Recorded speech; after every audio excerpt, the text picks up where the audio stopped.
വിശിഷ്ട വ്യക്തികൾക്കും ദർശന ക്ലബിലെ വിവിധ ഗ്രൂപ്പിലെ ഭാരവാഹികൾക്കും ഏറ്റവും സ്നേഹത്തോടെ സ്വാഗതം പറയുന്നു.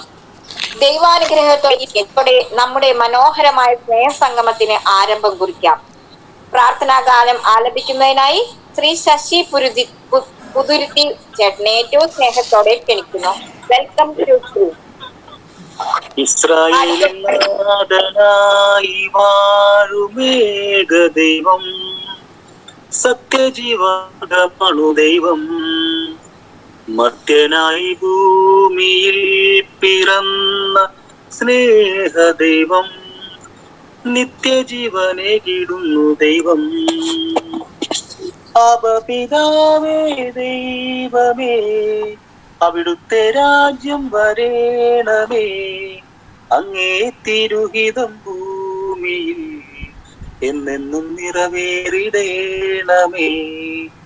അപപിതാവേ ദൈവമേ, അവിടുത്തെ രാജ്യം വരേണമേ, അങ്ങേ തിരുഹിതം ഭൂമിയിൽ എന്നെന്നും നിറവേറിടേണമേ.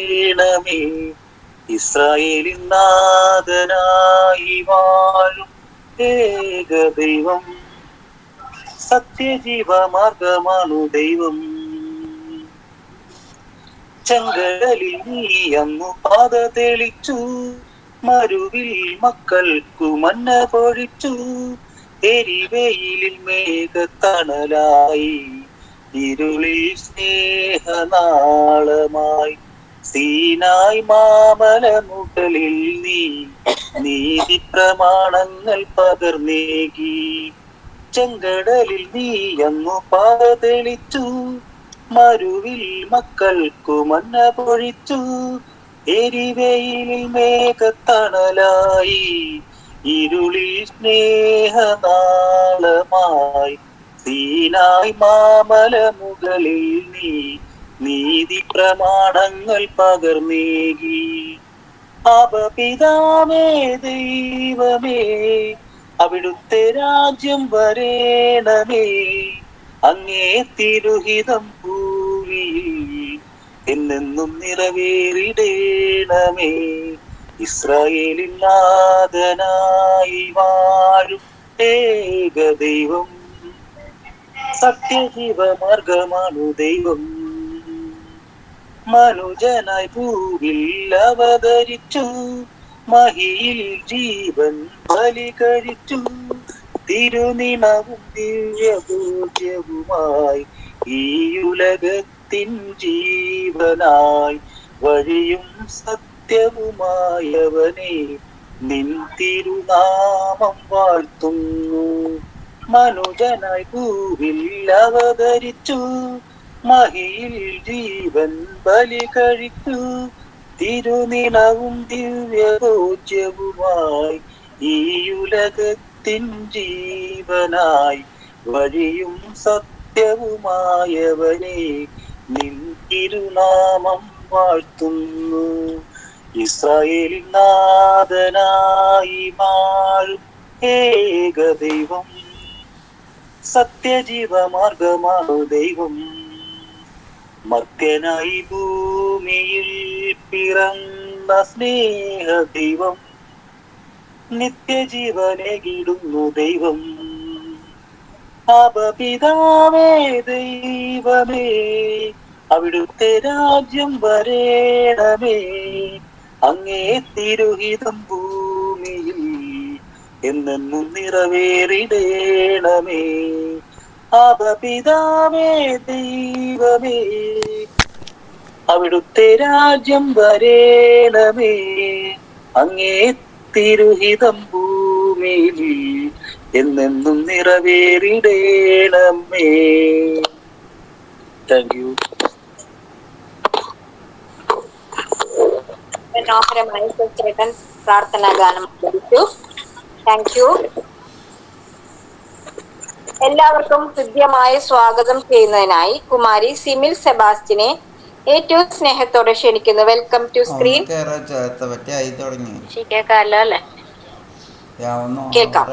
കേൾക്കാം. ദർശന ക്ലബിന്റെ ആഭിമുഖ്യത്തിൽ എല്ലാ ശനിയാഴ്ചയും നടക്കുന്ന സ്നേഹസംഗമത്തിന്റെ 208ാമത് സ്നേഹസംഗമത്തിലേക്ക് ഏവരെയും സ്വാഗതം ചെയ്യുക എന്ന കർത്തവ്യത്തിലേക്ക് ഞാൻ കടക്കുകയാണ്. ആദ്യമായി ദർശന സർവീസ് സൊസൈറ്റി പ്രസിഡന്റും ദർശന ക്ലബ് ഡയറക്ടറുമായ റവറന്റ് ഫാദർ സോളമൻ കളപ്പാട്ടുപറമ്പിൽ CMI അച്ഛനെ ഏറ്റവും സ്നേഹത്തോടെ അതിലുപരി ബഹുമാനത്തോടെ സ്വാഗതം ആശംസിക്കുന്നു. ഉദ്ഘാടനം ചെയ്യാൻ എത്തിയിരിക്കുന്നത് ചെന്നൈ പൗരസ്ത്യ കൽതായ സുറിയാനി സഭ മാർ കർദാഹ് സഹദ സിറിയൻ ചർച്ചിൽ നിന്നും എത്തിയിരിക്കുന്ന റവറന്റ് ഫാദർ ഷാജി റാഫേലാണ്. അച്ഛനെ ഏറ്റവും സ്നേഹത്തോടെ അതിലുപരി ബഹുമാനത്തോടെ സ്വാഗതം ആശംസിക്കുന്നു. മുഖ്യ അതിഥിയായി എത്തിയിരിക്കുന്നത് jubilee Mission Medical College community medicine വിഭാഗത്തിൽ നിന്ന് അസിസ്റ്റന്റ് പ്രൊഫസറായ ഡോക്ടർ ജോബിൻസ് ജോസ് ആണ്. സാറിനെ ഏറ്റവും സ്നേഹത്തോടെ അതിലുപരി ബഹുമാനത്തോടെ ദർശന ക്ലബിന്റെ പേരിൽ തന്നെ സ്വാഗതം ആശംസിക്കുന്നു. വിശിഷ്ട അതിഥിയായിട്ട് എത്തിയിരിക്കുന്നത് MSc സൈക്കോളജി PG ഡിപ്ലോമ നേടിയ അധ്യാപികയും പരിശീലകയുമായ ശ്രീമതി പിൻസി പോൾ. മാമിനെ ഏറ്റവും സ്നേഹത്തോടെ സ്വാഗതം ആശംസിക്കുന്നു. ഇന്നത്തെ സ്നേഹസംഗമം അവതരണം ചെയ്യുന്ന കുമാരി ലീന MJ നാട്ടികയെ ഏറ്റവും സ്നേഹത്തോടെ സ്വാഗതം ചെയ്യുന്നു. പ്രാർത്ഥനാ ഗാനം ആലപിച്ച ശ്രീ ശശി പുതുരുത്തിയെ ഏറ്റവും സ്നേഹത്തോടെ സ്വാഗതം ചെയ്യുന്നു. റിപ്പോർട്ട് അവതരിപ്പിക്കുന്ന ശ്രീ ജോസ് കൊരട്ടിയെ ഏറ്റവും സ്നേഹത്തോടെ സ്വാഗതം ചെയ്യുന്നു. നന്ദി പറയാനായി എത്തിയിരിക്കുന്ന കുമാരി മേരി വടൂക്കര ഏറ്റവും സ്നേഹത്തോടെ സ്വാഗതം ആശംസിക്കുന്നു.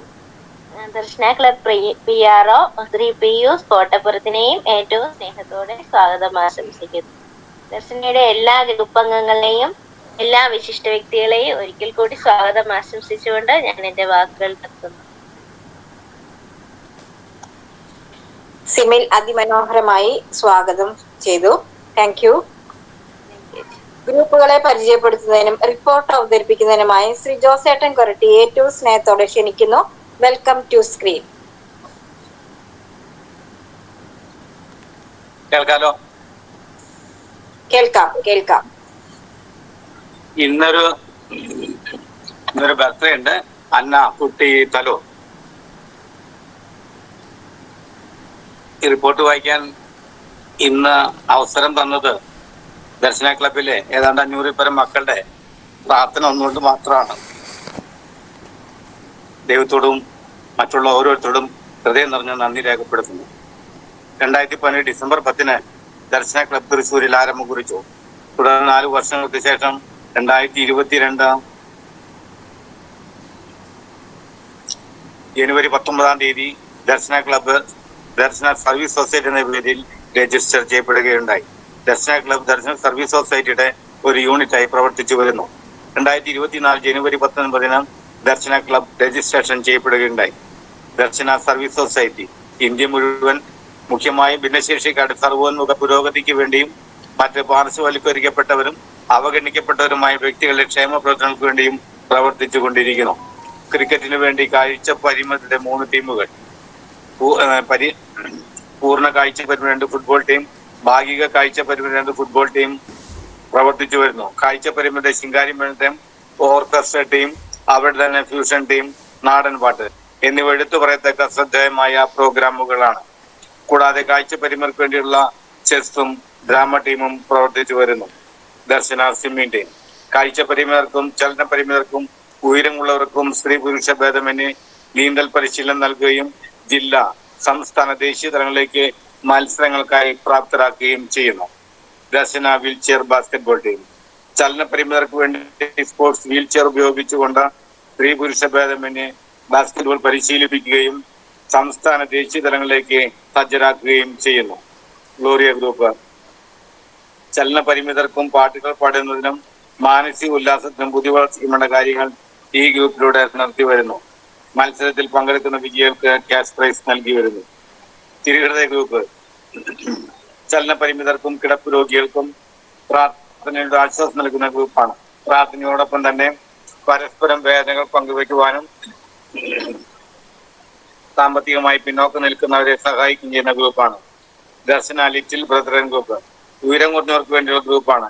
ഇതിലൂടെ അവരുടെ മാനസിക ശാരീരിക പരസ്പരം പങ്കുവയ്ക്കുവാനും കലാ കായിക വിദ്യാഭ്യാസ മേഖലയിൽ ശ്രദ്ധ പതിപ്പിക്കുന്നതിനും വേണ്ടിയുള്ള ഗ്രൂപ്പാണ് മാർഗദർശികളുടെ കൂട്ടായ്മ. ദർശന ക്ലബിന്റെ ചാനലിലൂടെ മാർഗദർശികളുടെ അഭിമുഖത്തിൽ പങ്കെടുത്ത വ്യക്തികളുടെ കൂട്ടായ്മയാണ്. ഈ അഭിമുഖത്തിൽ കാഴ്ച പരിമിതരും ചലന പരിമിതരും ഉയരം കുറഞ്ഞവരുമായിട്ടുള്ള 439 വ്യക്തികൾ പങ്കെടുക്കുകയുണ്ടായി. അവർ ലേഡി ഓഫ് സോറസ് വിധവളായി വീട്ടിൽ കഴിഞ്ഞ വ്യക്തികളുടെ കൂട്ടായ്മയാണ് വ്യാകുല മാതാവിന്റെ കൂട്ടായ്മ. ഈ കൂട്ടായ്മയിലൂടെ അവരുടെ മാനസിക ശാരീരിക വിഷമതകൾ പങ്കുവെക്കുവാൻ പ്രാർത്ഥനയിലൂടെ ദൈവാനുഗ്രഹം പ്രാപിക്കുന്നതും ധൈര്യം സംഭരിക്കുന്നതും പ്രവർത്തിച്ചു വരുന്നു. അതുപോലെ തന്നെ സാമ്പത്തികമായി പിന്നോക്കം നിൽക്കുന്ന വ്യക്തികൾക്കും അവരുടെ മക്കൾക്കും വിദ്യാഭ്യാസത്തിന് വേണ്ടി സാമ്പത്തികമായി സഹായം നൽകുന്നതും ഈ ഗ്രൂപ്പിലുള്ളവർ തയ്യാറാകുന്നു.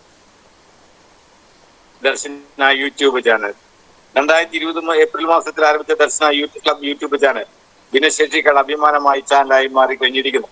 9,000-ൽ പരം സബ്സ്ക്രൈബേഴ്സ് ഇതിലുണ്ട്.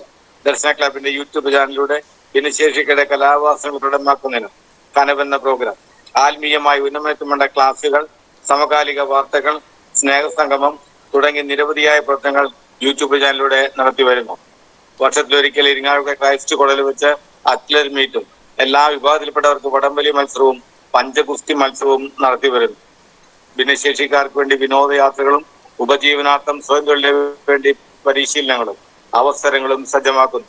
ദർശനയുടെ പ്രവർത്തനങ്ങൾക്ക് സാമ്പത്തികമായി സഹായിക്കുന്നതിന് സുമനസ്സുകളായ വ്യക്തികളുടെ DSS ദർശന ഫ്രണ്ട്സ് ഗ്രൂപ്പും പ്രവർത്തിച്ചു വരുന്നു.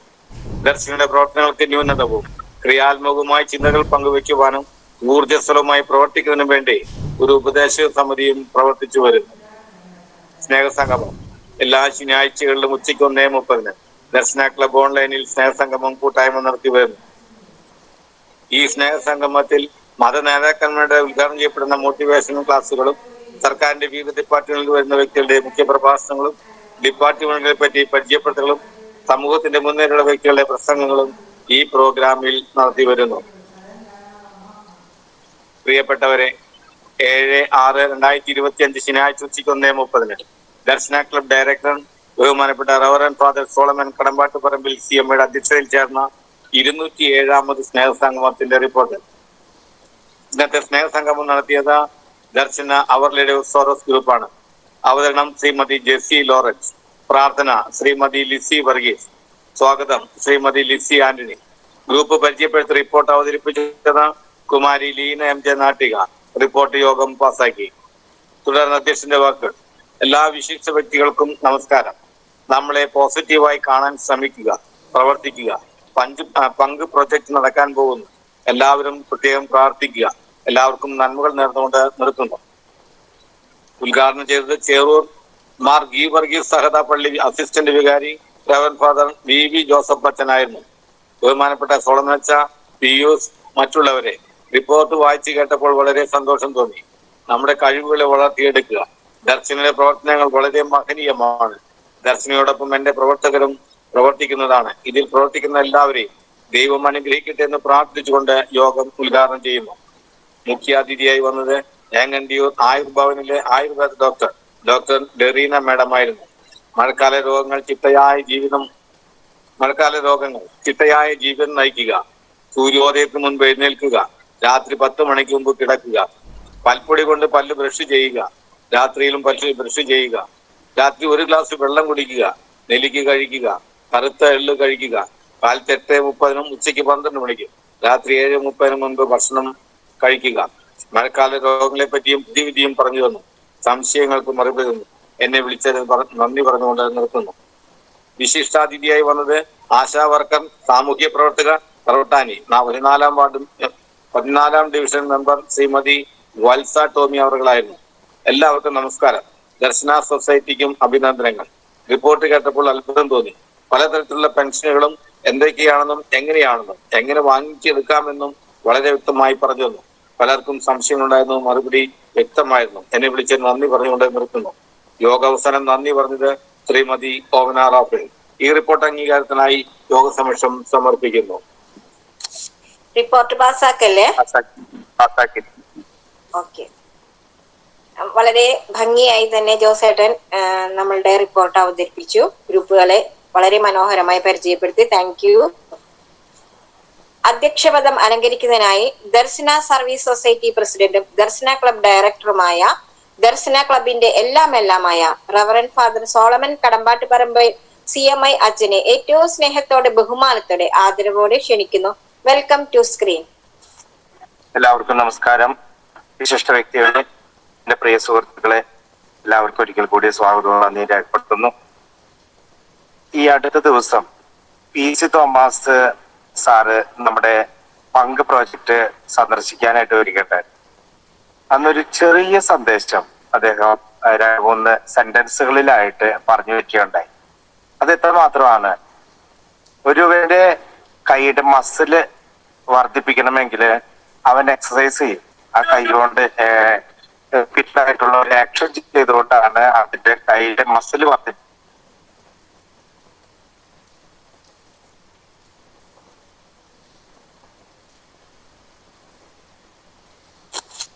കേൾക്കുന്നില്ല അച്ഛാ, നിൽക്കുന്നവന് ഇവിടെ ഉണ്ടല്ലോ, ഇത് കണ്ടു നിൽക്കുന്നവന് കേൾക്കുന്നില്ലേ?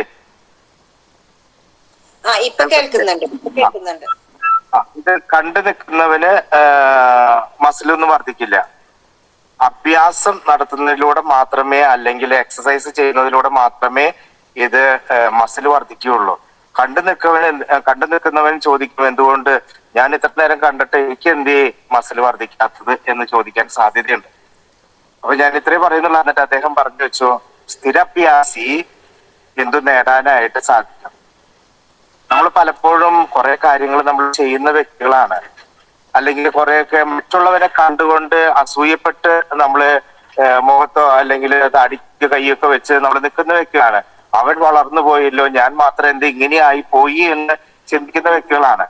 മറിച്ച് നമ്മളും ഇതുപോലെ സ്ഥിരോത്സാഹിയായിട്ട് മാറുകയാണെങ്കിൽ നമുക്ക് പലതും നേടാനായിട്ട് നമുക്ക് സാധിക്കുന്നുള്ളതാണ്. ഭിന്നശേഷി എന്ന് പറഞ്ഞതുകൊണ്ട് നമ്മൾ ശേഷി ഇല്ലാത്തവരാണെന്ന് അതിനാൽ തന്നെ അർത്ഥമാക്കുന്നില്ല എന്നുള്ളതാണ്. അതൊക്കെ ശേഷി ഉണ്ട് എന്നേ തന്നെ അർത്ഥമാക്കുന്നുള്ളൂ. ഭിന്നമായ ഒരു ശേഷിയുണ്ട്. എല്ലാവരെ പോലെ തന്നെ നമുക്കും പല ശേഷികളുണ്ട്. ചിലപ്പോ ഇപ്പോ ഇവിടെ പങ്കിലൊരു പയ്യനുണ്ട്, ശരത്ത് എന്ന് പറഞ്ഞ പയ്യൻ. മസ്കുലർ ഡിസ്ട്രോഫിയ എന്ന രോഗമാണ്. പക്ഷെ അവന് മസിൽസും ഇല്ല, സംസാരിക്കാനും അവന് സാധിക്കുന്നില്ല. വീൽ ചെയറിലാണ് ആയിരിക്കുന്നത്.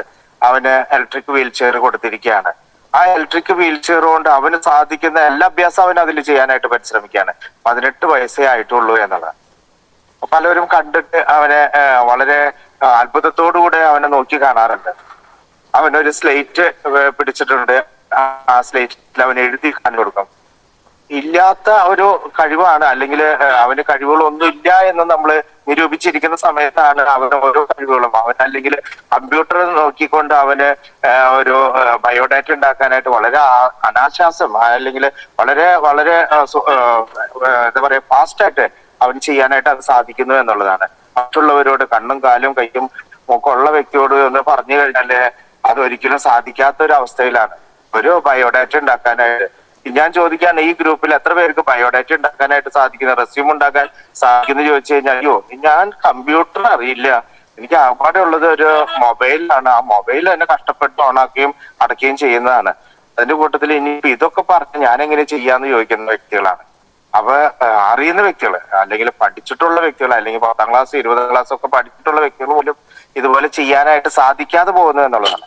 പക്ഷെ ഇത് ഒന്ന് അവന്റെ എഫേർട്ടാണ് അതിന് കാരണമായി തീർന്നിട്ടുള്ളത്. അവന്റെ അഭ്യാസം അല്ലെങ്കിൽ അവന്റെ പരിശ്രമമാണ് അതിന് കാരണമായി തീർന്നത്. പ്രിയപ്പെട്ടവരെ, എനിക്ക് നിങ്ങളോട് പറയാനായിട്ടുള്ള ഇത്രയേ ഉള്ളൂ. നമ്മളൊക്കെ ഭിന്നശേഷിയാണെന്ന് പറഞ്ഞ ശേഷി ഇല്ല എന്ന് പറഞ്ഞിരിക്കുന്ന വ്യക്തികളാകരുത്. മറിച്ച് നമുക്ക് ശേഷി ഉണ്ടോ, ഉള്ള ശേഷി നമ്മള് സ്ഥിരോത്സാഹത്തോടെ അല്ലെങ്കിൽ സ്ഥിരമായിട്ടുള്ള ഉത്സാഹം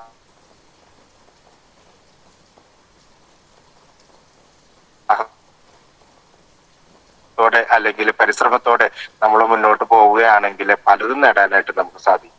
ഒരു കൊച്ചു പാട്ടാണെങ്കിൽ ആ പാട്ട് നമുക്ക് പഠിച്ച് മറ്റുള്ളവരുടെ മുമ്പിൽ പ്രകടിപ്പിക്കാനായിട്ട് സാധിക്കും. ഇപ്പോൾ നമുക്ക് പല പ്രോഗ്രാം യൂട്യൂബ് കോമ്പറ്റീഷൻസ് ഒക്കെ വരുന്നുണ്ട്. പലരും നാണം കുണി അല്ലെങ്കിൽ അതൊക്കെ എങ്ങനെ നടക്കുക എന്ന് ചിന്തിച്ചുകൊണ്ട് അത് വേണ്ട എന്ന് പറഞ്ഞ് മടി കാണിച്ചിട്ടോ അല്ലെങ്കിൽ നാണം കാണിച്ചിട്ടോ മാറി നിൽക്കുന്നവരോട്, മറിച്ച് അത് ഒരു പ്രാവശ്യമെങ്കിലും അതൊന്ന് ചെയ്തു തുടങ്ങിയാൽ എത്രയോ കാര്യങ്ങൾ നിങ്ങൾക്ക് അത് വഴിയായിട്ട് ചെയ്യാൻ പറ്റും. പലരും അങ്ങനെ തന്നെയാണ് ഇവിടെ ചെയ്തിട്ടുള്ളതും വളർന്നിട്ടുള്ളതും. പക്ഷെ അത് തുടർന്ന് ചെയ്യുവാനും അല്ലെങ്കിൽ മറ്റുള്ളവരെയും പ്രോത്സാഹിപ്പിക്കാനായിട്ട് നിങ്ങൾക്ക് സാധിക്കട്ടെ. അതിനായിട്ട് സർവീസ് അനുഗ്രഹിക്കട്ടെ. ഇന്ന് സ്നേഹസംഗമത്തിന്റെ എല്ലാവിധ രീതിയിലുള്ള സ്വിമ്മിംഗ് ട്രെയിനിങ് ആരംഭിക്കാനായിട്ട് പോവുകയാണ്. അപ്പൊ പേര് ആരെങ്കിലും തരാൻ ആഗ്രഹിക്കുന്നവരുണ്ടെങ്കിൽ അവര് പേര് എത്രയും പെട്ടെന്ന് കൊടുക്കുക. ആദ്യത്തെ 10 പേർക്കാണ് നമ്മള് ട്രെയിനിങ് കൊടുക്കുകയുള്ളൂ.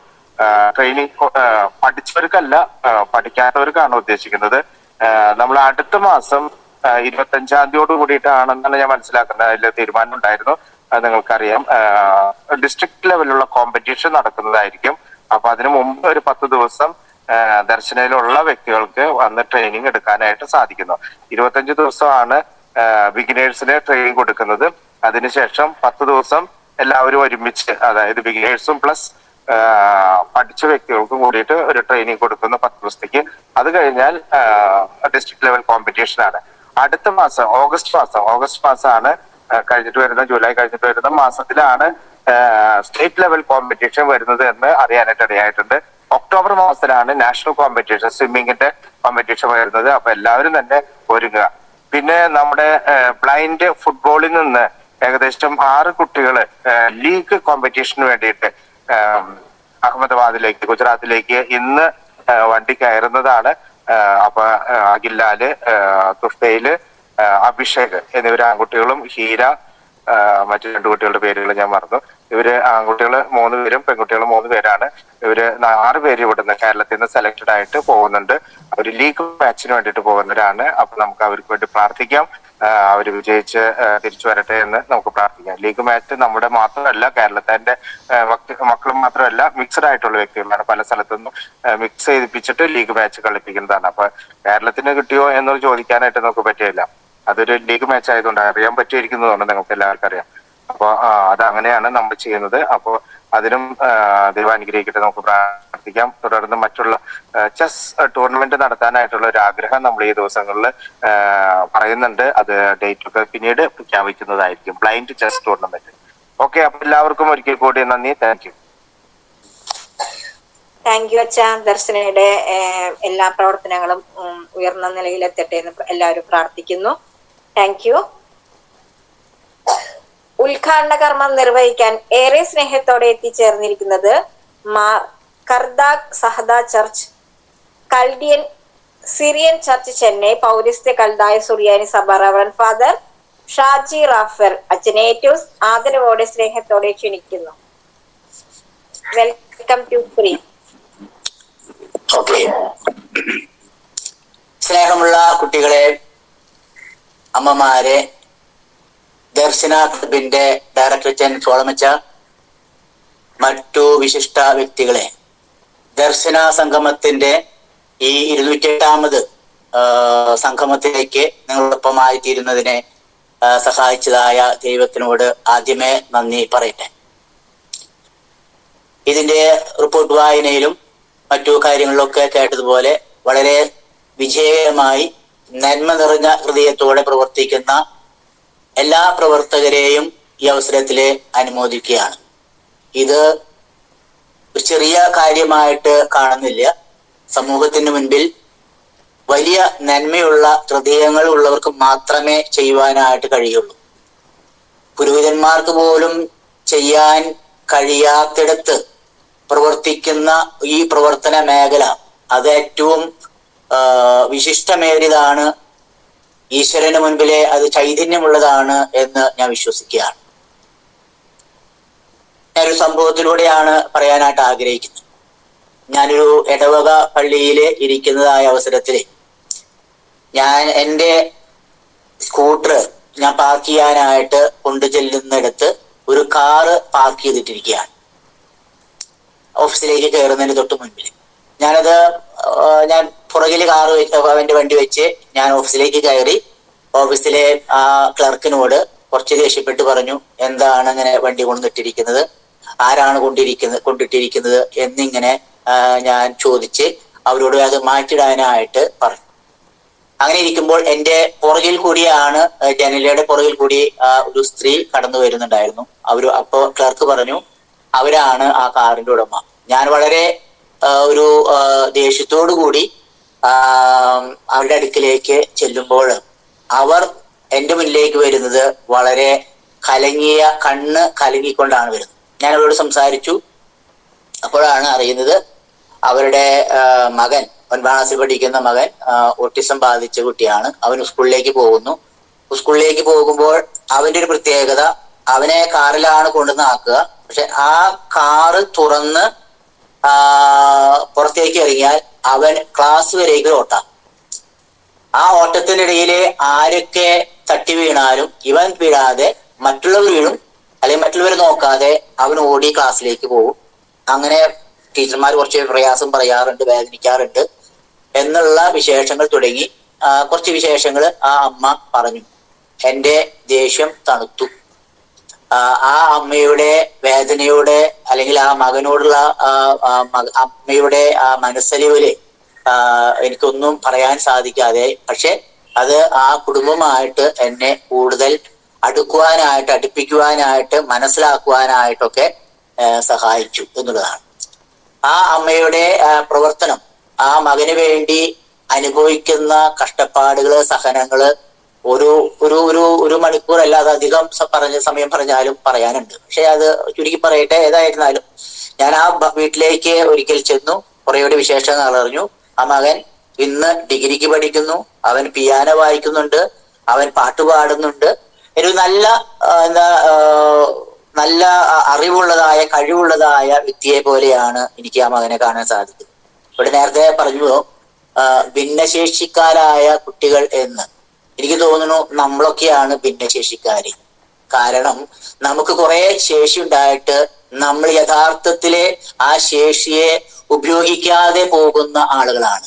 നമുക്ക് കുറെ കഴിവുകൾ ഉണ്ടെന്ന് പറഞ്ഞിട്ടും ആ കഴിവുകളൊന്നും സമൂഹത്തിനെ നന്മയായിട്ട് പരിണമിക്കാനായിട്ട്, അല്ലെങ്കിൽ അതിനു വേണ്ടി പ്രവർത്തിക്കുവാനായിട്ട് തയ്യാറാത്ത ആളാണ്. പക്ഷെ തീർച്ചയായിട്ടും തയ്യാറാകുന്ന ആളുകൾ ചുറ്റുമുണ്ട്, അല്ലെങ്കിൽ ദർശനയിൽ കാണുന്നു എന്നൊരു സന്തോഷകരമായ കാര്യമാണ്. പക്ഷെ ഞാൻ എന്നെ തന്നെ ആ കാര്യത്തിലേക്ക് നോക്കുമ്പോൾ മറ്റുള്ളവരെ, ഭിന്നശേഷിക്കാരെന്ന് പറയുന്നത് അവരെ അല്ല വിളിക്കേണ്ടത്, നമ്മളെ പോലുള്ളവരെയാണ് ശരിക്ക് ശേഷിയില്ലാത്ത ആളുകളായിട്ട് കാണുന്നതെന്നാണ് എനിക്ക് തോന്നിപ്പോകുക. ഏതായിരുന്നാലും ആ മാതാവിലൂടെ എനിക്ക് ഈ സമൂഹത്തിനെ കുറിച്ചുള്ള അറിവ് ലഭിക്കുവാനായിട്ട് കാരണമായി തീർന്നു. ഞാൻ ആ ഭവനവുമായിട്ട് നിരന്തരമായിട്ട് കോണ്ടാക്ട് ചെയ്യും. നിങ്ങളൊക്കെ ചിലപ്പോൾ അറിയുന്ന കുടുംബമായിരിക്കും, കുരിച്ചിറയിലെ ഒരു കുടുംബമാണ്. ഏതായിരുന്നാലും അങ്ങനെ പരിചയപ്പെട്ട് ചെന്നപ്പോൾ അവിചാരിതമായിട്ട് ഞാൻ അവരുടെ പിതാവിനെ കണ്ടപ്പോൾ, ഞാൻ തൃശ്ശൂരെ കുരിച്ചിറ നിവാസിയാണ്. അതുകൊണ്ട് അവന്റെ പിതാവ് എന്റെ ക്ലാസ്മേറ്റ്സും കൂടിയാണ്. ഞാൻ അങ്ങനെ പരിചയപ്പെട്ട കുടുംബമായിട്ടല്ല നിലയിൽ പോകും. അങ്ങനെ ഞാൻ പറയാൻ ശ്രമിച്ചത്, ഭിന്നശേഷികൾ എന്ന് പറയുന്ന ആളുകളെ, അല്ലെങ്കിൽ കുട്ടികളെ, വലിയവരൊക്കെ അത്തരത്തിലേക്ക് മാറ്റി നിർത്തേണ്ടുന്നവരല്ല. നമ്മള് ഇപ്പൊ നേരത്തെ വായിച്ച റിപ്പോർട്ട് വായനയിലുള്ളതായ ഇരിങ്ങാലക്കുടയിലെ ക്രൈസ്റ്റ് കോളേജില് പഠിക്കുന്നതായ ഒരു മകൻ, അദ്ദേഹം പഠിച്ച് കഴിഞ്ഞു എന്നാണ് എന്റെ വിശ്വാസം. അദ്ദേഹം ഒരു നോവൽ എഴുതി, അദ്വൈത് ഒരു നോവൽ എഴുതി.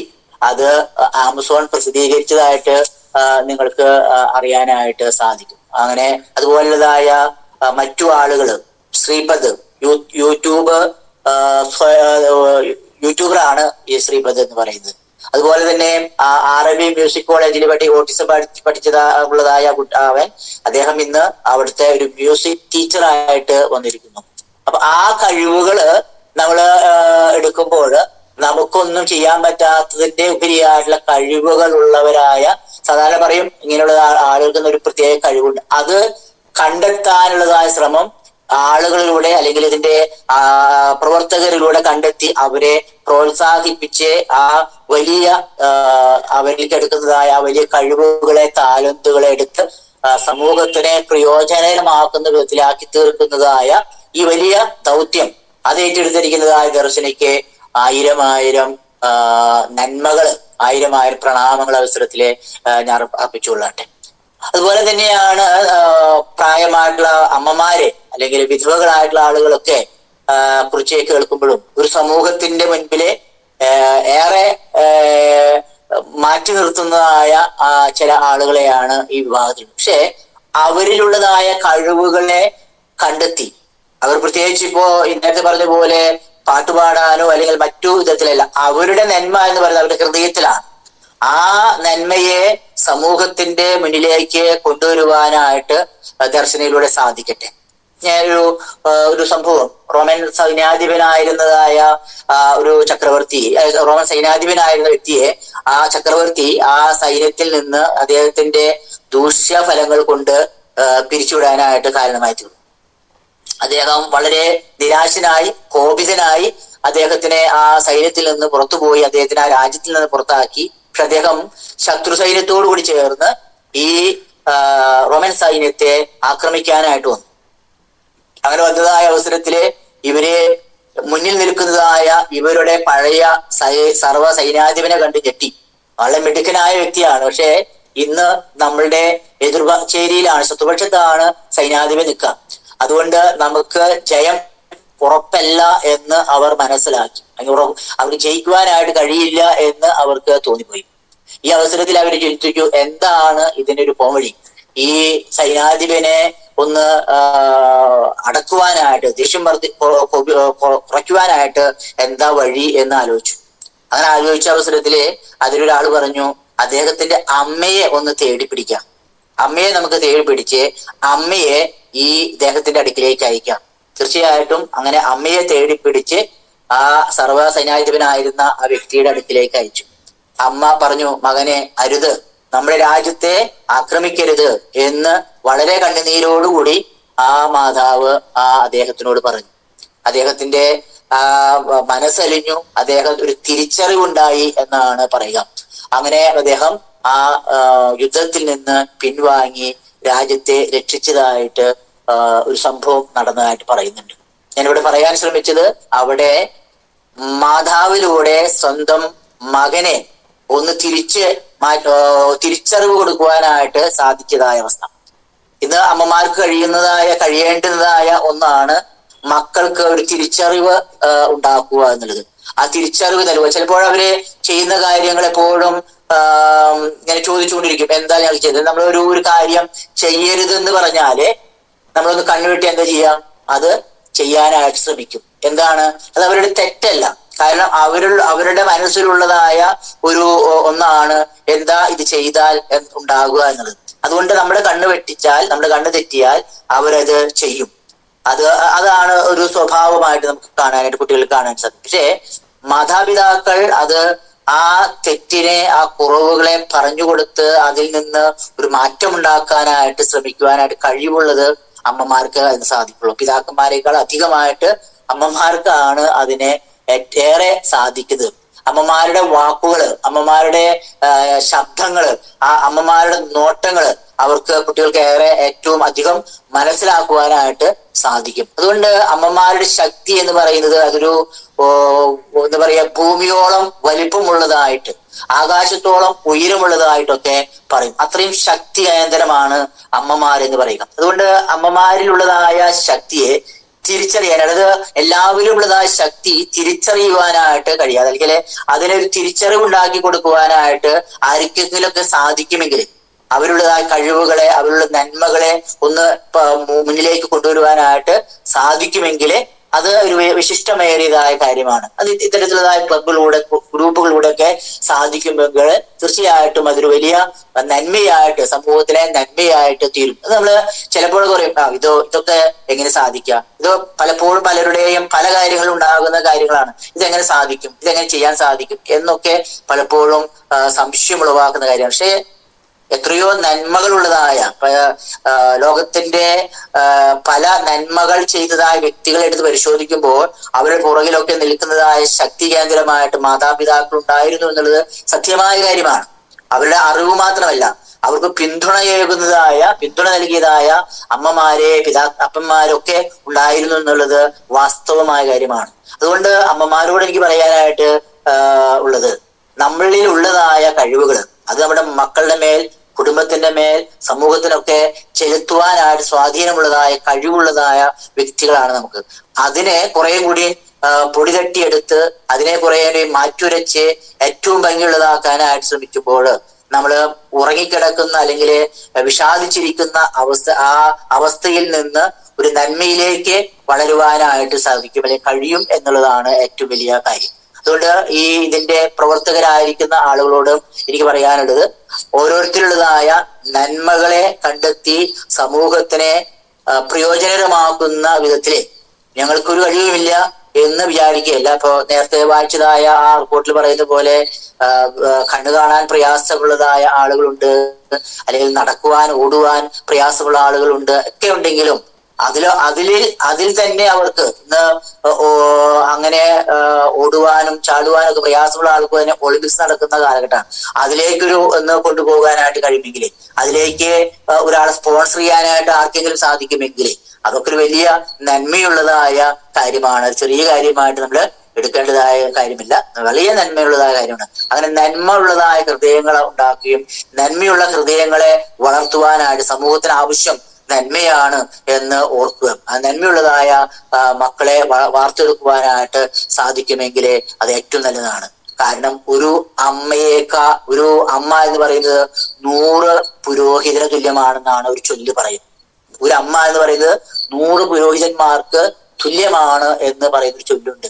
അത് കേൾക്കുമ്പോൾ തന്നെ നമുക്കറിയാം എന്തുമാത്രം അതിന്റെ അമ്മമാരുടെ ശക്തി ഒളിഞ്ഞിരിക്കുന്നു എന്നുള്ളത്. അത് വളർത്തിയെടുക്കുവാനായിട്ട് ഈ ദർശനത്തിന് കഴിയട്ടെ എന്ന് ആശംസിക്കുന്നു. ഇതിന്റെ എല്ലാ ഭാവങ്ങളും ചെയ്തുകൊണ്ട് ഈ 208ാമത് സമ്മേളനം ഉദ്ഘാടനം ചെയ്തതായിട്ട് പ്രഖ്യാപിക്കുന്നു. എല്ലാവർക്കും നന്ദി, നമസ്കാരം. താങ്ക് യു അച്ഛ. അച്ഛന്റെ വിലയേറിയ വാക്കുകൾക്ക് നന്ദി. അച്ഛന് എന്താ പറയാ, അച്ഛൻ പ്രവർത്തിക്കുന്ന മേഖലയിൽ ഇങ്ങനെയുള്ളവർക്കൊക്കെ ഒരു സപ്പോർട്ട് കൊടുക്കുക, മറ്റുള്ളവർക്ക് പറയാ സപ്പോർട്ട് കൊടുക്കാനായിട്ട്. അപ്പൊ അച്ഛന്മാര് പറയുമ്പോ ഒക്കെ മറ്റുള്ളവർക്ക് സപ്പോർട്ട് കൊടുക്കാൻ ഒരു പ്രചോദനം ഉണ്ടാവും. പലർക്കും എന്താന്ന് വെച്ചിട്ടുണ്ടെങ്കില് സപ്പോർട്ടില്ല മുൻനിരയിലേക്ക് എത്താൻ. ഇപ്പൊ ഒരു സ്ഥലത്ത് ഒരു പരിപാടി ഉണ്ട്, പക്ഷെ അവിടേക്ക് എത്തണമെങ്കിൽ വീട്ടിലുള്ളവരുടെയോ അല്ലെങ്കിൽ ആരുടെയെങ്കിലും ഒരു സപ്പോർട്ട് വേണം. അപ്പൊ അത് കുറവുള്ളത് കൊണ്ട് നമുക്ക് ആ മേഖലയിലേക്ക് എത്തിപ്പെടാൻ സാധിക്കില്ല. അപ്പൊ അച്ഛനെ പറ്റുന്നവരോടൊക്കെ അങ്ങനെയുള്ള കാര്യങ്ങളൊക്കെ ഷെയർ ചെയ്യുമ്പോ കുറെ മാറ്റങ്ങളൊക്കെ വരാൻ സാധിക്കും. Thank you. ഞങ്ങളോട് വിലയേറിയ സമയം ചെലവഴിച്ചതിന് ഒത്തിരി നന്ദി പറയാം. Thank you very much. മുഖ്യാതിഥിയായി ഇന്ന് നമ്മോടൊപ്പം ഉള്ളത് Jubilee Mission Medical College community medicine assistant professor doctor Jobins Jose സാറിനെ ഏറ്റവും സ്നേഹത്തോടെ ബഹുമാനത്തോടെ ക്ഷണിക്കുന്നു. Welcome to screen. എല്ലാവർക്കും നമസ്കാരം. സന്തോഷമുണ്ട്. ഇങ്ങനെ ഒരു ഗ്രൂപ്പിനായിട്ട് ആദ്യമായിട്ടാണ് ഞാൻ സംസാരിക്കണത് തന്നെ. സംഗതി കമ്മ്യൂണിറ്റി മെഡിസിൻ എന്ന് പറഞ്ഞ സബ്ജക്റ്റ് ആണ് ഞങ്ങള് ക്ലാസ് എടുക്കാറ്. ഞങ്ങളുടെ സബ്ജക്റ്റ്, ഞാൻ എടുക്കുന്ന സബ്ജക്റ്റ്, ഞാൻ അതിൽ അസിസ്റ്റന്റ് പ്രൊഫസറാണ്. അപ്പൊ അതിൽ മെയിനായിട്ട് ഞങ്ങൾ ചർച്ച ചെയ്യുന്ന ഒരു വിഷയമാണ് ഡിസബിലിറ്റി ഉള്ള അതിന്റെ ഒക്യുപേഷൻ തെറാപ്പിക്കാർക്ക് ക്ലാസ് എടുക്കാറുണ്ട്. അപ്പൊ ഞാൻ സാധാരണ ഇങ്ങനത്തെ സ്റ്റുഡൻസിനെയാണ്, ഡോക്ടേഴ്സിനാണ് ക്ലാസ് എടുക്കുന്നത്. ആദ്യമായിട്ടാണ് ഞാൻ അങ്ങനെയായിട്ട് ജീവിക്കുന്ന ആൾക്കാരുമായിട്ട് ഞാൻ സംസാരിക്കുന്നത്. അപ്പൊ ഇത് എന്നെ സംബന്ധിച്ചിടത്തോളം ഇത് വലിയൊരു ഓപ്പർച്യൂണിറ്റിയാണ്. അപ്പൊ അതിന് എന്നെ ക്ഷണിച്ച എല്ലാവരോടും പ്രത്യേകം നന്ദി. അതോടൊപ്പം തന്നെ ഇവിടെ വേദിയും സദസ്സും ഇല്ലാത്തത് കൊണ്ട് എല്ലാ ബഹുമാന്യരായിട്ടുള്ള വ്യക്തികളോടും നമസ്കാരം പറഞ്ഞുകൊണ്ട് ഞാൻ ആരംഭിക്കുന്നു. അപ്പൊ എനിക്ക് പറയാനുള്ളത്, എനിക്ക് തോന്നണേ അപ്പൊ അച്ഛൻ എന്തായാലും അതിന്റെ ഒരു എന്താ പറയാ മോട്ടിവേഷനൊക്കെ തന്നു. ഇനിയിപ്പോ ഞാൻ പറയണത്, ഞാൻ വിചാരിക്കുക കോവിഡിനെ കുറിച്ച് സംസാരിക്കുകയാണോ നല്ലത്. ഇപ്പൊ എന്തായാലും എല്ലാരും ചുറ്റുവട്ടത്ത് കോവിഡാണ്, എന്താ ചെയ്യേണ്ടത്, ഞങ്ങൾ എന്താ ഓടണോ പിടിക്കണോ വീട്ടിൽ പോണോ എന്നൊക്കെ പേടിച്ചിരിക്കുകയാണ്. വീണ്ടും കോവിഡ് വന്നു. ഇത് കോവിഡ് പുതിയ വേരിയന്റ് വന്നു എന്നൊക്കെ പറയുമ്പോ എല്ലാവരും ഭയപ്പെട്ടിരിക്കുകയാണ്. യഥാർത്ഥത്തില് നമ്മുടെ കൂടെ 2020 മുതൽ കോവിഡ് ഉണ്ട്. അപ്പൊ അതുകൊണ്ട് ഇത് പുതിയതായിട്ട് വേരിയന്റ് വന്നു. അത് ഞങ്ങളുടെ ശാസ്ത്ര വിശേഷങ്ങളാണ്. ഇപ്പോ ശരിക്കും പറയുകയാണെങ്കിൽ ഇതിനു മുമ്പ് ഇതിന് ഭീകരനായിട്ടുള്ള ആൾക്കാർ വന്നിട്ടുണ്ട്. SARS, Merz. അന്നൊന്നും ജനങ്ങൾ അറിയാതിരുന്നതിന്റെ ഒരു കാരണം അന്ന് വാട്സാപ്പ് ഇല്ല എന്നുള്ളതുകൊണ്ടാണ്. ഇത് ഇപ്പോ എന്ന് പറഞ്ഞു കഴിഞ്ഞാൽ വരുന്ന വേരിയന്റ് അനുസരിച്ച് അത് ശാസ്ത്ര ലോകത്തിന് തീർച്ചയായിട്ടും അത് ഞങ്ങളെ സംബന്ധിച്ചിടത്തോളം അത് വ്യത്യാസമുണ്ട്. അതിന്റെ ഗൗരവമുണ്ട്. അതിപ്പോ ഒരു കാർ ഓടിക്കുന്ന ആള് മെക്കാനിക്കും തമ്മിലുള്ള വ്യത്യാസമാണ്. മെക്കാനിക് ആവുമ്പോ അതിന്റെ ഫുള്ള് കംപ്ലൈന്റ് കണ്ടോണ്ടിരിക്കും. കാർ ഓടിക്കുന്ന ആളത് അന്വേഷിക്കേണ്ട കാര്യമുണ്ടോ? ഇല്ല. അപ്പൊ ഞങ്ങൾ ഇങ്ങനെ കുറെ വെറൈറ്റി ഒക്കെ പറയും. അതിനെ കുറിച്ച് നിങ്ങൾ മാധ്യമങ്ങളിൽ കാണും. അത് ശാസ്ത്രത്തിനെ സംബന്ധിച്ചിടത്തോളം അതൊക്കെ ഇമ്പോർട്ടന്റ് ആണ്. ജനങ്ങളെ സംബന്ധിച്ച് ഇപ്പൊ എന്താ ഇമ്പോർട്ടന്റ് ആയിട്ടുള്ളത്? ഒന്ന്, ഈ പകർച്ചവ്യാധിയുടെ ഏറ്റവും വലിയ അപകടം എന്ന് പറയണമെങ്കിൽ അപകടമല്ല, ഇതിന് പെട്ടെന്ന് പടരാനുള്ള ശേഷി ഉണ്ടെന്നുള്ളതാണ്. അതാണ് ഇതിന്റെ പ്രത്യേകതയായിട്ട് മനസ്സിലാക്കേണ്ടത്. ഇതിന് പെട്ടെന്ന് പടരാം. ഇത് എന്തിലൂടെയൊക്കെ വരാം. നമ്മളൊരാള് നമ്മൾ മുമ്പ് പറഞ്ഞതുപോലെ തന്നെ അങ്ങനെ തുമ്മിയ വരും, ചുമച്ച വരും. പിന്നെ അതുപോലെ ഇത് എവിടെയെങ്കിലും പറ്റിപ്പിടിച്ച് നിൽക്കുന്നുണ്ടെങ്കിൽ അവിടെ തൊട്ടാലും അത് തൊട്ട് ഇപ്പൊ എവിടെയെങ്കിലും നമ്മൾ തൊട്ടിട്ട് നമ്മുടെ മുഖത്തേക്ക് ഇങ്ങനെ തൊട്ട് കഴിഞ്ഞാലും വരും. അപ്പൊ ഇത് ആരെയാണ് കൂടുതലായിട്ട് ബാധിക്കുക എന്ന് പറഞ്ഞു കഴിഞ്ഞാൽ ലങ്സിനെ ആണല്ലോ ഇത് ബാധിക്കുന്നത്. അപ്പൊ ഈ രോഗം മാത്രമല്ല ലങ്സിനെ ബാധിക്കുന്നത്. ഇതിന്റെ കൂട്ടത്തില് H1N1 ഉണ്ട്, H3N3 ഉണ്ട്, സാധാരണ നമ്മുടെ ജലദോഷപ്പനി ഉണ്ട്.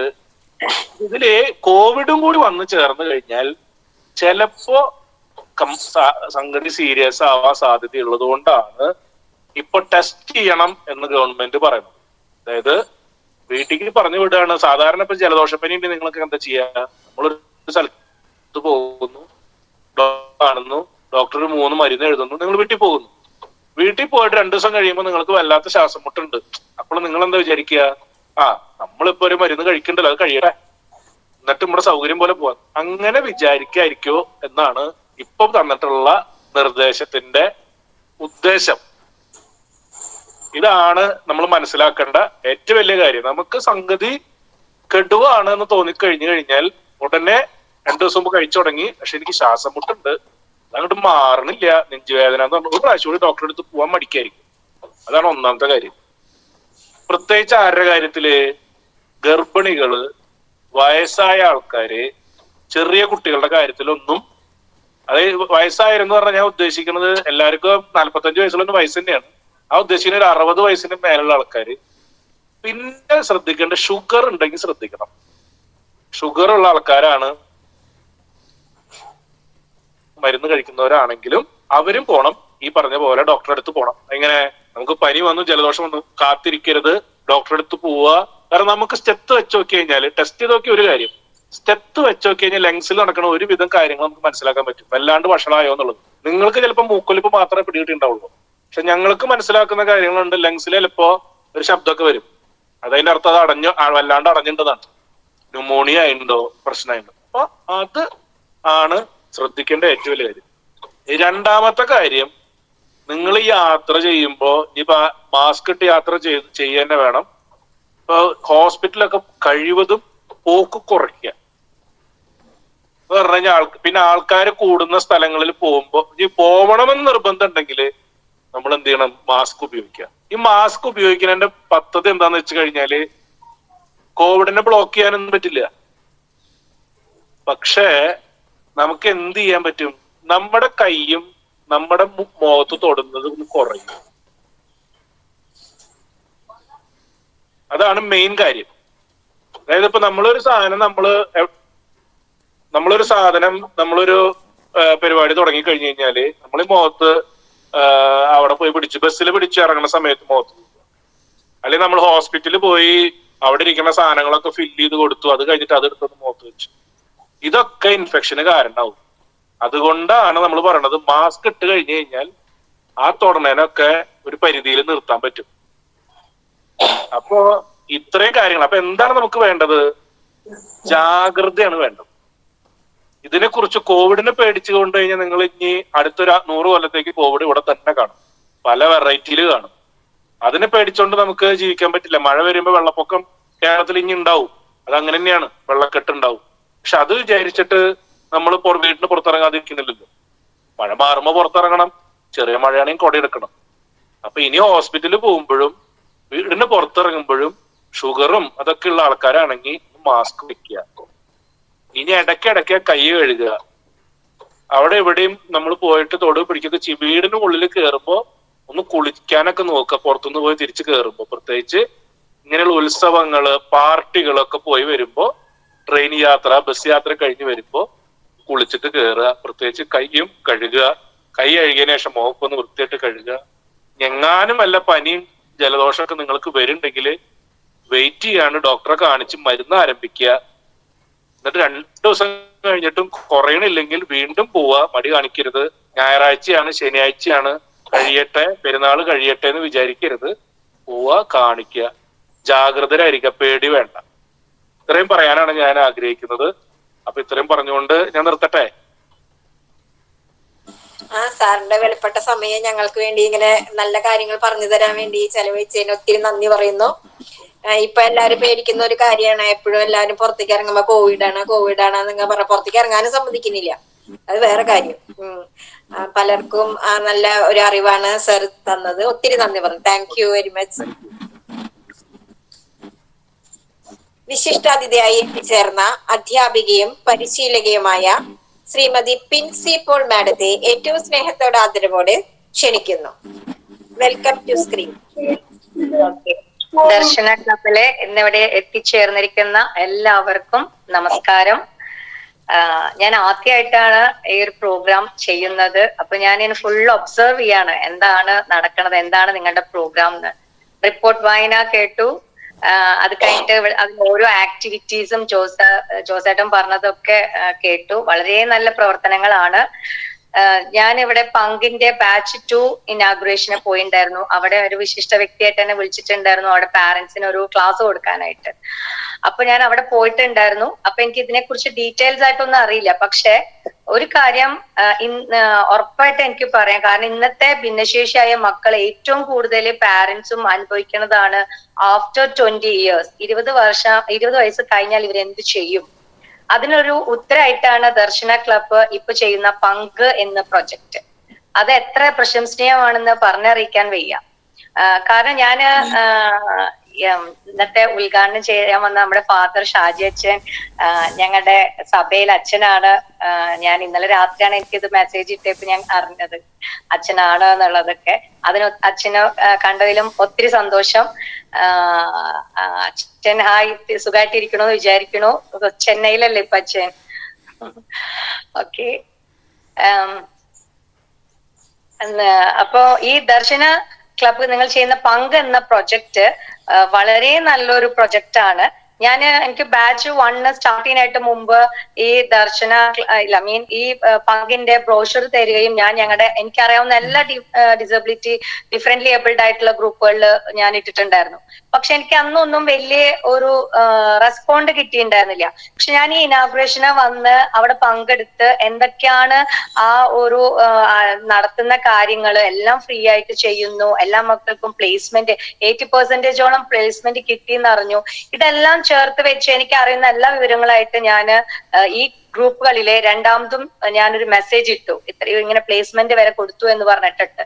അതിനുശേഷം ഭയങ്കര എൻക്വയറീസ് ആണ് എനിക്ക് വന്നുകൊണ്ടിരിക്കണത്. ഇപ്പോഴും ഞാൻ ഈ ഓൺലൈനിൽ ഇരിക്കുമ്പോൾ ഒരു 4-5 കോൾസ് വന്നിട്ടുണ്ട് ഈ പങ്കിനെ പറ്റിയിട്ട് അറിയാൻ വേണ്ടിയിട്ട് തന്നെ.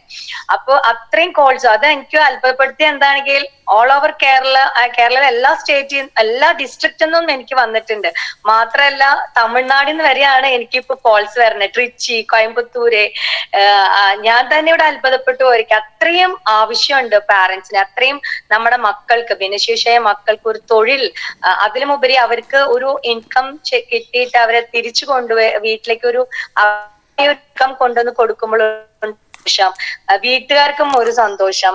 കാരണം പല അമ്മമാരും എൻ്റെ അടുത്ത് പറയാറുണ്ട്, ഞങ്ങൾ മരിക്കുന്നതിന് മുമ്പ് ഞങ്ങളുടെ മക്കള് മരിച്ചു കാണാനാണ് ഞങ്ങൾക്ക് ആഗ്രഹം. വളരെ വേദനാജനകമാണ് അത്. ആ ഒരു അവസ്ഥ ഉണ്ടാവാതിരിക്കാനായിട്ടും ഞാനും പരിശ്രമിക്കുന്നുണ്ട്, എന്ത് ചെയ്യാൻ പറ്റും. പക്ഷെ അതിന് ഇതൊരു വലിയൊരു ഉത്തരമായിട്ട് കൊടുക്കാൻ സാധിച്ചതിന് ഒത്തിരി നന്ദി. പങ്കിന്റെ പിന്നിൽ പ്രവർത്തിച്ച എല്ലാ സംഘാടകർക്കും ഞാൻ ഒത്തിരി നന്ദി പറയാണ്.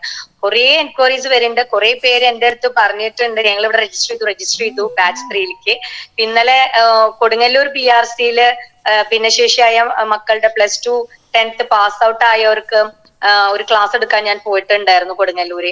അവിടെയും ഞാൻ പറഞ്ഞിട്ടുണ്ട് അവരുടെ അടുത്ത്. അപ്പൊ അങ്ങനെ ഭയങ്കര അധികം ആൾക്കാരാണ് ഇപ്പോ ഈ പ്രത്യേകിച്ച് അവര് വരാൻ കാരണം എന്താ വെച്ചാൽ പ്ലേസ്മെന്റ് കൂടി കൊടുക്കണു എന്ന് അറിഞ്ഞത് കൊണ്ടാ. അപ്പൊ ദർശന ക്ലബിന്റെ ഓരോ ചുവട് വെക്കുന്നതും അത്രയും ഈ ഭിന്നശേഷിയായ മക്കൾക്ക് എത്രത്തോളം ആപ്റ്റ് ആണ് അതനുസരിച്ചിട്ടാണെന്നാണ് എനിക്ക് മനസ്സിലാക്കാൻ കഴിയുന്നത്. എന്റെ അടുത്ത് ഇന്നലെ രാത്രി പിയൂസ് വിളിച്ചിട്ടാണ്, PRO ഇങ്ങനെ വിളിച്ചിട്ടാണ് പറഞ്ഞത്, മാം ഇങ്ങനെ വരൂ, ദർശന ക്ലബിനെ പറ്റിയിട്ട് കൂടുതലായിട്ട് അറിയാനായിട്ട് ഓൺലൈനിൽ പങ്കെടുക്കൂന്ന് മാത്രമേ എന്റെ അടുത്ത് പറഞ്ഞിട്ടുള്ളൂ. ഞാൻ ഈ വിശിഷ്ട വ്യക്തിയാണെന്നൊന്നും എനിക്ക് അറിയില്ലായിരുന്നു. അപ്പൊ ഞാൻ എന്താണ് നിങ്ങളുടെ പ്രോഗ്രാം എന്ന് അറിയാൻ വേണ്ടിയിട്ട് ഞാൻ ആകാംക്ഷയോടെ കയറിയതാണ്. പക്ഷെ അറിഞ്ഞതിൽ ഒത്തിരി സന്തോഷമുണ്ട്. അതേപോലെ തന്നെ അച്ഛൻ സോളമച്ചനെ ഞാൻ ജസ്റ്റ് പരിചയം ഉണ്ടെന്നേ ഉള്ളൂ. പക്ഷെ ഇതിൽ വന്നപ്പോഴാണ് കൂടുതലായിട്ടും ഇനി അറിയണം എന്ന് എനിക്ക് ആഗ്രഹമുണ്ട്. കൂടുതലായിട്ട് ഇതിന്റെ ഓരോ ആക്ടിവിറ്റീസിലും പങ്കാളിയാവണമെന്നുണ്ട്. എന്നാലാവുന്ന സഹായങ്ങളും ഹെൽപ്പും ഈ നിങ്ങൾക്കായിട്ട് പങ്കുവെക്കണം എന്നും താല്പര്യം ഉണ്ട്. കാരണം അത്രയധികം പാരന്റ്സും അത്രയധികം ആൾക്കാരായിട്ട് നമ്മൾ ഇന്ററാക്ഷൻ ചെയ്യുമ്പോൾ അവരുടെ ആവശ്യങ്ങൾ ഏതൊക്കെ ലെവലിലും നമുക്ക് അവർക്ക് അത് ചെയ്തു കൊടുക്കാൻ പറ്റും എന്നുണ്ടെങ്കിൽ ആ വഴിയിലെല്ലാം സഞ്ചരിക്കാനും തയ്യാറാണ്. പിന്നെ 18 വയസ്സ് കഴിഞ്ഞിട്ടുള്ള മക്കൾക്ക് എല്ലാവർക്കും എന്താ പറയാ, ഞാൻ ഇവിടെ ഒരു ക്ലാസ് എന്ന് പറഞ്ഞിട്ട് ഞാൻ ഉദ്ദേശിക്കുന്നില്ല. പക്ഷേ നിങ്ങളുടെ ഈ പ്രൊജക്ടിനെ പറ്റിയിട്ടാണ് ഞാൻ മെയിൻ ആയിട്ട് ഉദ്ദേശിക്കണേ. ഞാൻ പറയാണ് അച്ഛനോട് പ്രത്യേകമായിട്ടും, ഇത് ബാച്ച് 3 അവസാനിപ്പിക്കരുത്, തുടർന്നും പോകണം. ബാച്ച് 4ഉം 5 ആണെങ്കിലും ഒത്തിരി മക്കള് ഇതിനായിട്ട് ആഗ്രഹിച്ചിരിക്കുന്നുണ്ട്. പലരും സംസാരിച്ച് പറഞ്ഞു എന്റെ കുട്ടി അവിടെ തന്നെ നിൽക്കാവോ, അകലക്കാരാണ് അധികം വിളിച്ചത്. ഇപ്പം കോഴിക്കോട് തന്നെ 5-6 പേര് രജിസ്റ്റർ ചെയ്തിട്ടുണ്ടെന്ന് തോന്നുന്നു. കണ്ണൂരിന്ന് വിളിച്ചിട്ടുണ്ട് രജിസ്റ്റർ ചെയ്യാൻ. അപ്പൊ അവര് പറഞ്ഞു തന്നെ നിൽക്കാവോ. അതേപോലെ ഇന്നലെ വളാഞ്ചേരിന്ന് ഒരു കുട്ടി വിളിച്ചിട്ടുണ്ട്. ഒരു കൈ അനങ്ങാൻ പറ്റില്ല, ഒട്ടും തളർന്നതാണ്. അപ്പൊ അവിടെ ഒറ്റയ്ക്ക് നിർത്തി കഴിഞ്ഞാല് എന്റെ കുട്ടിക്ക് ഡ്രസ്സ് അലക്കാൻ പറ്റുമോ എന്നൊക്കെ ചോദിച്ചിട്ട് സംശയങ്ങള്. ഞാൻ പറഞ്ഞു നിങ്ങൾ വിട്, നിങ്ങൾ ഇല്ലെങ്കിൽ ആ കുട്ടികൾ എങ്ങനെ ജീവിക്കും? ഇൻഡിപെൻഡന്റ് ആക്കാൻ കിട്ടുന്ന അവസരങ്ങൾ ഉപയോഗിക്കാൻ പറ്റും. അങ്ങനെ പാരന്റ്സ് വിളിക്കുമ്പോൾ അവർക്ക് ഒത്തിരി സംശയങ്ങളാ. അപ്പൊ ഞാൻ അവിടുത്തെ രജിസ്ട്രേഷന്റെ നമ്പർ കൊടുത്തിട്ടുണ്ട്, നിങ്ങൾ കൂടുതൽ വിവരം അറിയാൻ അവിടെ കോൺടാക്ട് ചെയ്യാനൊക്കെ പറഞ്ഞിട്ട്. അപ്പൊ മാത്രല്ല ഇതിന്റെ രസം എനിക്ക് ഇഷ്ടം എന്താ വെച്ച് കഴിഞ്ഞാല്, ഞാൻ കൊടുത്തത് 3-4 ഗ്രൂപ്പിലാണെങ്കിലും അവിടുന്ന് ഏതൊക്കെയോ ഗ്രൂപ്പുകളിലേക്ക് ഇത് പോയിട്ടുണ്ട്. അപ്പൊ അവിടുന്ന് നമ്മൾ ഗ്രൂപ്പിൽ നിന്നൊക്കെ വിളിച്ചിട്ടാ പറയണേ ഞങ്ങൾ ഇന്ന ഗ്രൂപ്പിലാണ്, ഇതിനെപ്പറ്റി അറിയാനായിട്ടാണ്. അപ്പൊ ഒത്തിരി നല്ലൊരു കാര്യമാണ്. ഇന്നത്തെ കാലത്ത് 18-20 വയസ്സ് വരെ നമ്മുടെ മക്കൾ പോകും. കാരണം +2 കഴിഞ്ഞ് ഡിഗ്രിക്ക് ചേർന്ന് 20 വയസ്സ് വരെ ഓക്കെ. ആഫ്റ്റർ 20 എന്താന്നുള്ളത് വലിയ ക്വസ്റ്റ്യൻ മാർക്കാം. പിന്നെ ഇപ്പൊ കാലത്ത് കാണുന്നത് എന്താണെങ്കിലും ഒരു 30 കഴിയുമ്പോഴേക്കും ഇവർക്ക് ഡിപ്രഷനിലേക്ക് പോകുന്ന കുട്ടികളുടെ എണ്ണം കൂടി വരുന്നു എന്നാണ് ഇപ്പൊ കണക്ക്. കാരണം അവർക്കൊന്നും പ്രത്യേകിച്ച് ചെയ്യാനില്ല. അപ്പൊ ഇങ്ങനെ ഒരു ജോലി എന്ന് പറഞ്ഞാൽ അവർക്ക് ഉണ്ടാകുന്ന സന്തോഷം, അവരും ഒരു മെമ്പറാണ്, ഞങ്ങൾ മെയിൻ ചെയ്യണമെന്നുള്ള സന്തോഷമൊക്കെ പറഞ്ഞറിയിക്കാൻ പറ്റാത്തൊരു കാര്യമാണ്. പിന്നെ അങ്ങനെ വരുമ്പോൾ തന്നെ അവർ മെയിൻ ചെയ്ത് കുടുംബത്തിലേക്ക് കൊണ്ടുവരുന്നു, കൊണ്ടുവരുന്ന ഒരു മക്കളാണെന്ന് അറിയുമ്പോൾ തന്നെ ഒരു ഭിന്നശേഷിയായ ഒരു കുട്ടി വീട്ടിലുണ്ടായാലും ആർക്കും അത്ര വലിയ ബുദ്ധിമുട്ടായിട്ടും പിന്നീട് ഫീൽ ചെയ്യില്ല. അപ്പോ ഇപ്പൊ പാരന്റ്സ് ഏർലി ഇന്റർവെൻഷൻ ഒക്കെ വളരെ നന്നായിട്ട് കൊണ്ടുപോകുന്നത് പോലെ തന്നെ നമ്മുടെ മക്കളെ നല്ല രീതിയിൽ തന്നെ മുന്നോട്ട് കൊണ്ടുവരാനും സമൂഹം അവരെ ആക്സെപ്റ്റ് ചെയ്യാനും. ഇപ്പൊ ഞാൻ പലരോടും അങ്ങനെ പറയണം, പണ്ട് നമ്മൾ സ്കൂളുകളിലെ കുട്ടികള്, ഈ ഭിന്നശേഷിയായ കുട്ടികൾ ക്ലാസ് റൂമിൽ ഇരിക്കുമ്പോൾ തുടക്കത്തിലൊക്കെ എല്ലാവർക്കും കുറച്ച് ബുദ്ധിമുട്ടായിരുന്നു. പക്ഷെ ഇന്ന് അങ്ങനെയല്ല, എല്ലാവരും അത് ആക്സെപ്റ്റ് ചെയ്ത് കഴിഞ്ഞു. അതേപോലെ തന്നെയാണ് നമ്മൾ ഇനി ഷോപ്പുകളിലൊക്കെ പോകുമ്പോഴും ഭിന്നശേഷിയായ മക്കള് നമ്മളായിട്ട് സംസാരിക്കണം, അവര് അവിടെ പ്രവർത്തിക്കുന്നതും കാണാനുള്ള കാഴ്ചകള് വരും കാലങ്ങളിൽ കൂടട്ടെ, അവർക്കുമുള്ള അവസരങ്ങള് സമൂഹം അവർക്ക് നൽകട്ടെ. കടക്കാരൊക്കെ അവർക്ക് ഓപ്പർച്യൂണിറ്റി കൊടുക്കാനായിട്ടും ഉള്ള എല്ലാ രീതിയിലുള്ളതും പറ്റാവുന്നതായാലും ദർശന ക്ലബിലൂടെ അച്ഛൻ അതിന് മുൻകരുത്ത് ചെയ്യും എന്നറിയാം. എല്ലാ സപ്പോർട്ടും എന്റെ ഭാഗത്ത് നിന്ന് ഉണ്ടാവും. ഇത്രയും പറഞ്ഞുകൊണ്ട് ഞാൻ നിർത്തുന്നു. ഓക്കെ. പിന്നെ ഒരു കാര്യം കൂടി പറയാം. കഴിഞ്ഞ വർഷത്തെ 2024 കേരള സംസ്ഥാന മികച്ച ഭിന്നശേഷി ബാലിക എന്നുള്ള അവാർഡ് എന്റെ മകൾക്കാണ് കിട്ടിയത്. ആൻ മൂക്കനാണ്. 14 വയസ്സ്, ഡൗൺ സിൻഡ്രോം ആണ് മോൾക്ക്. തികച്ചും നോർമൽ ആയിട്ടൊരു കുട്ടിയുടെ പോലെ തന്നെയാണ് നമ്മള് നോക്കുന്നത്. എന്റെ ഒരു കാഴ്ചപ്പാട് എന്ന് വെച്ച് കഴിഞ്ഞാല് ദേ ആർ ഡിഫറെന്റ്ലി ഏബിൾഡ്. അവർക്ക് ഭിന്നമായ ശേഷിയുണ്ട്. നമ്മളായിട്ടും അതും മോള് യോഗ കോമ്പറ്റ് ചെയ്തിട്ടാണ്, നോർമൽ കുട്ടികളുടെ കൂടെ കോമ്പറ്റ് ചെയ്തിട്ടാണ് തൃശ്ശൂർ ജില്ലയിൽ നിന്ന് സെലക്ഷൻ കിട്ടി സ്റ്റേറ്റ് വരെ പങ്കെടുക്കാൻ പറ്റിയത്. അപ്പോൾ നമ്മൾ ആരും നമ്മുടെ മക്കൾക്ക് ലിമിറ്റേഷൻ വെക്കണ്ട. അവർക്ക് ഒരു നോർമൽ കുട്ടികളുടെ കൂടെ പങ്കെടുത്തൊരു ഭിന്നശേഷിയായ കുട്ടിക്ക് എന്ത് നേടാൻ പറ്റും എന്നാണ് പലരും ചോദിക്കാറ്. പക്ഷെ നേടാൻ പറ്റും എന്ന് തെളിയിച്ചിരിക്കുക. നമ്മുടെ കുട്ടികൾക്ക് നമ്മളല്ല ലിമിറ്റേഷൻ, അവർക്ക് ഒരു ലിമിറ്റേഷനും ഇല്ല. അവരുടെ കഴിവുകൾ കണ്ടെത്തി, അച്ഛൻ പറഞ്ഞതുപോലെ നമ്മുടെ മക്കൾക്ക് കഴിവുകൾ ഉണ്ട്. ആ കഴിവുകൾ കണ്ടെത്താൻ പാരന്റ്സ് ആണ് മുൻകൈ എടുക്കേണ്ടത്, പ്രത്യേകിച്ച് അമ്മമാരെ. അവർക്ക് അതിനുള്ള ശക്തി ഈശ്വരൻ നൽകട്ടെ, അതിനുള്ളൊരു മനസ്സ് ഉണ്ടാവട്ടെ. ആ കുട്ടികളുടെ കഴിവ് കണ്ടെത്തി മാക്സിമം. അതുപോലെ ജോലിയാണെങ്കിലും അവർക്ക് അത് പറ്റില്ല. എന്റെ അടുത്ത് പറഞ്ഞു അവന് ആ ജോലി പറ്റില്ല കേട്ടാ, ഈ ജോലിക്ക് പറ്റുമോ എന്നൊക്കെ ചോദിക്കും. ഞാൻ പറഞ്ഞു നിങ്ങളെല്ലാം നിങ്ങളുടെ കുട്ടിയുടെ കഴിവും ജോലിയും തീരുമാനിക്കേണ്ടത്. അത് ആ കുട്ടിയുടെ കഴിവ് ആ കോഴ്സിനെ പോകുമ്പോൾ അവര് തീരുമാനിക്കും, അവന്റെ കഴിവ് എന്താന്ന് അവിടെ കണ്ടെത്തും എന്നൊക്കെ പറഞ്ഞു. അപ്പൊ നമ്മുടെ കുട്ടികളുടെ കഴിവ് കണ്ടെത്തി മാക്സിമം അവരെ പ്രോത്സാഹിപ്പിച്ച് അവരെ ജീവിതത്തിൽ നോർമൽ കുട്ടികളുടെ പോലെ തന്നെ നോർമൽ ആൾക്കാരെ പോലെ തന്നെ വളർത്താൻ നമുക്ക് സാധിക്കണം എന്ന് പറഞ്ഞുകൊണ്ട് നിർത്തുന്നു. ഓക്കെ, എന്നെ ഇങ്ങനെ ക്ഷണിച്ചതിന് ഒത്തിരി നന്ദി. നമുക്ക് ഒന്നിച്ച് സഹകരിച്ചിട്ട് എന്റെ ഭാഗത്തുനിന്ന് എന്ത് ഹെൽപ്പും നിങ്ങളുടെ ദർശന ക്ലബിന് ഉണ്ടാവും. പ്രത്യേകിച്ച് അച്ഛനോടും നന്ദി രേഖപ്പെടുത്തുന്നു. Thank you so much. Thank you madam. മോളോട് ഞങ്ങളുടെ എല്ലാവരുടെയും അഭിനന്ദനങ്ങൾ അറിയിക്കുക. Okay thank you. ഈ പ്രോജക്റ്റ് നമ്മൾ ചെയ്യുന്നത് എങ്ങനെയാണ്, സ്വയം എല്ലാവരും ചെയ്യണം എന്നുള്ള ഒരു ഇതിലാണ് ഈ പ്രോജക്റ്റുകൾ ചെയ്യുന്നത്. അപ്പൊ അതിലേക്ക് കുട്ടികൾ വന്ന് എല്ലാവരും സ്വന്തമായിട്ട് ചെയ്യാൻ കഴിയട്ടെ, അതിലേക്ക് എത്തിക്കാൻ മാതാപിതാക്കൾക്കും മറ്റുള്ളവർക്കും സാധിക്കട്ടെ എന്നാണ് ഞങ്ങൾ എല്ലാവരോടും പറയുന്നത്. കാണുന്നവരെല്ലാവരോടും അങ്ങനെ തന്നെയാണ് പറയുന്നത്. പക്ഷെ പലർക്കും എത്തിപ്പെടാനും എത്തിക്കാനും ഒക്കെ ബുദ്ധിമുട്ട്. ഇപ്പൊ ഇന്നലെ തന്നെ ഇപ്പൊ യൂട്യൂബിൽ വന്നാൽ കൊടുങ്ങല്ലൂർ ഒരാളെ ഒരു പാലത്തിന്റെ ചോട്ടില് ഉപേക്ഷിച്ചു പോയി വീട്ടിലുള്ളവരൊക്കെ. അത്രയും നാൾ ആ വ്യക്തി ഗൾഫിലൊക്കെ ജോലി ചെയ്തിരുന്നോ എന്നൊക്കെ പറയുന്നു. പക്ഷെ അത് ഉപേക്ഷിച്ച് പോകാൻ അവർക്ക് ഒരു മടി ഉണ്ടായിരുന്നില്ല. ഏതെങ്കിലും ഒരു സ്ഥാപനത്തിൽ ഏൽപ്പിക്കാൻ പോലും മനസ്സ് കാണിക്കാതെ ഒരു പാലത്തിന്റെ ചോട്ടിൽ ഇട്ടിട്ട് പോണ ഒരു രീതിയിൽ ഇപ്പൊ കണ്ടുകൊണ്ടിരിക്കണേ. അപ്പൊ എന്താ പറയാ, അപ്പോഴാണ് മാതാപിതാക്കള് ആഗ്രഹിക്കുന്നത് അവരുടെ കാലം കഴിയുമ്പോഴേക്കും അങ്ങനെയുള്ളവരൊക്കെ മരിച്ചുപോയി, അപ്പൊ അവർക്ക് സമാധാനത്തോടെ മരിക്കാന്നാണ് അവർ ഉദ്ദേശിക്കുന്നത്. അപ്പൊ അതിനൊക്കെ ഒരു മാറ്റം വരണം. സമൂഹം എല്ലാവരെയും ചേർത്ത് പിടിച്ചെങ്കിൽ മാത്രമേ നമുക്ക് ഒരു വിഭാഗത്തെ മാത്രം ഇതാക്കിയിട്ട് പറ്റില്ല. എല്ലാവർക്കും മുന്നോട്ട് വരാനുള്ള സാമ്പത്തിക സ്ഥിതിയോ അല്ലെങ്കിൽ അറിവോ ഒന്നും ഉണ്ടായിരുന്നു വരില്ല. അപ്പൊ നമ്മൾ കാണുന്നവരിലൊക്കെ നമ്മൾ ആത്മവിശ്വാസം കൊടുത്തും സപ്പോർട്ട് കൊടുത്തും ഒക്കെ വേണം എത്തിക്കാനായിട്ട്. അപ്പൊ ഇതുപോലെ മാഡം പങ്കെടുക്കുന്ന സ്ഥലങ്ങളിലൊക്കെ അങ്ങനെ എത്തിക്കാൻ സാധിക്കട്ടെ എന്നും ഞങ്ങൾ ആശംസിക്കാണ്. ഇത്ര നേരം ഞങ്ങളോട് സംസാരിച്ചതിന് ഏറ്റവും സ്നേഹത്തോടെ തന്നെ നന്ദി പറയുന്നു. Thank you. ഇനി നന്ദി പറയുന്നതിനായി മേരി വടൂക്കരയെ ക്ഷണിക്കുന്നു. നന്ദി പറയുക എന്നതാണ് എന്റെ കർത്തവ്യം. അതിലേക്ക് കിടക്കുകയാണ്. ആദ്യം തന്നെ അധ്യക്ഷ പദവി അലങ്കരിച്ച ദർശന ക്ലബ്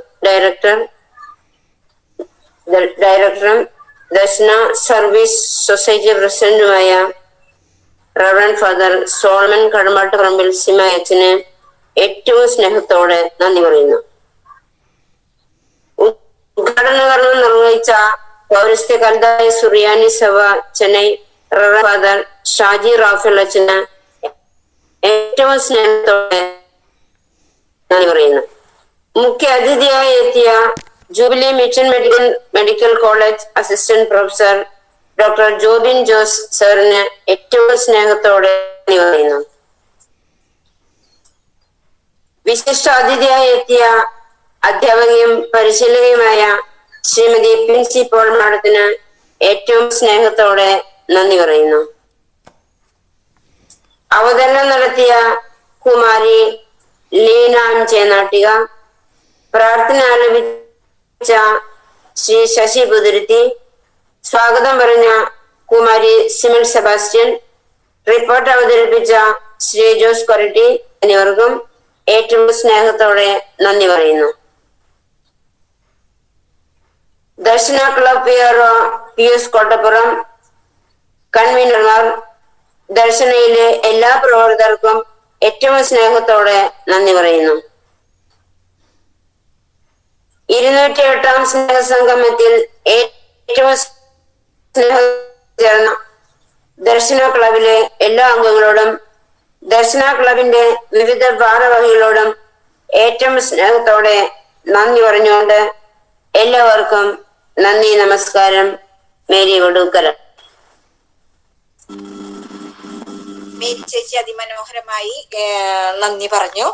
നമ്മളുടെ 208 സ്നേഹസംഗമം അതിമനോഹരമായി തന്നെ അവസാനിച്ചു. 209 സ്നേഹസംഗമത്തിൽ ഏറ്റവും സ്നേഹത്തോടെ ഒത്തുചേരാമെന്ന പ്രതീക്ഷയോടെ ഇവിടെ എത്തിച്ചേർന്ന എല്ലാവർക്കും ഒരിക്കൽ കൂടി ഹൃദയം നിറഞ്ഞ നന്ദി പറഞ്ഞുകൊണ്ട് നന്ദി, നമസ്കാരം. ലീന എം.